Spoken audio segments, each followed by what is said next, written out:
Bloomberg Audio Studios. Podcasts, radio, news. The Stock Movers Report, your roundup of companies making moves in the stock market, harnessing the power of Bloomberg data. Let's take a look at some stocks on the move today. I'm Tom Keene with Paul Sweeney and Bloomberg's Lisa Mateo here looking at Intel and beyond. We are. It's ticker INTC. Its shares have been up as much as 7%.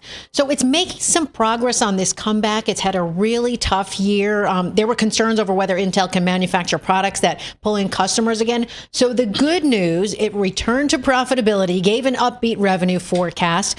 Fourth quarter sales are roughly $13.3 billion, just below Wall Street's estimates. But some analysts still including revenue from a unit that Intel just spun off, money that wasn't part of the company's forecast. But all this good news, though, it comes after Intel secured an investment from the U.S. government that we know about. It won backing from companies like NVIDIA and SoftBank. So investors really like those deals, and they send Intel shares up 90% this year. Wow, that's a company I kind of thought had missed it a little bit. Yeah. But no way. Am I right to say that it's like Air France in France? They're partly owned by the U.S. government. Yeah. They are. And that's that's a new economic order you got to get comfortable with. I mean, does the government buy a position in Procter Gamble? I don't know.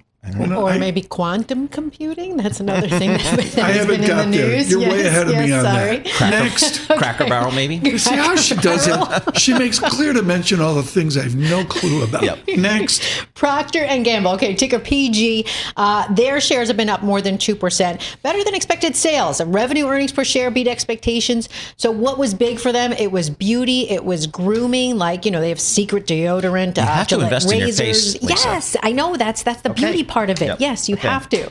But the interesting thing is that they raise prices in all of their business divisions except for baby, feminine, and family care. And consumers paid the higher prices. So This that was a big thing. Deal. Yes. Really, Julian Emanuel's talked about this and others, but this price increase thing, and somebody, Lisa, I think you had it, Mm-hmm. they're like using tariffs as a screen to raise prices, and Lisa Mateo's house is paying for it. Yeah. Yeah. And it's tough. It makes you decide what you need, what you really don't need. But yeah, the company's been going through a lot of changes too. I mean, they've been cutting about 15% of the corporate workforce. They're bringing in a new CEO. So they've got some changes ahead. The PE 21 versus Walmart 42. Next. Okay, so this is Deckers Outdoor. It's DEK, down as much as 12%, really taking a hit. Who this company is, they're the owner of Hoka running shoes, the UGG boots that are all over my house. They own UGG boots? Yes, I know.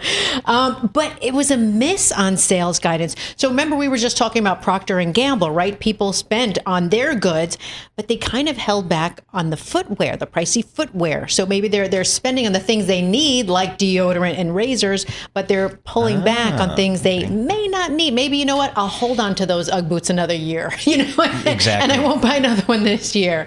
Bloomberg Intelligence is saying their forecast could be kind of conservative if the momentum continues.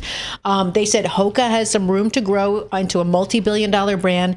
But for UGG, they said for long-term success, they need more product diversity. They need a better seasonal mix. They kind of need to shake things up. And you saw it when they came out with the UGG sneakers. Everybody went crazy. The Stock Movers Report from Bloomberg Radio.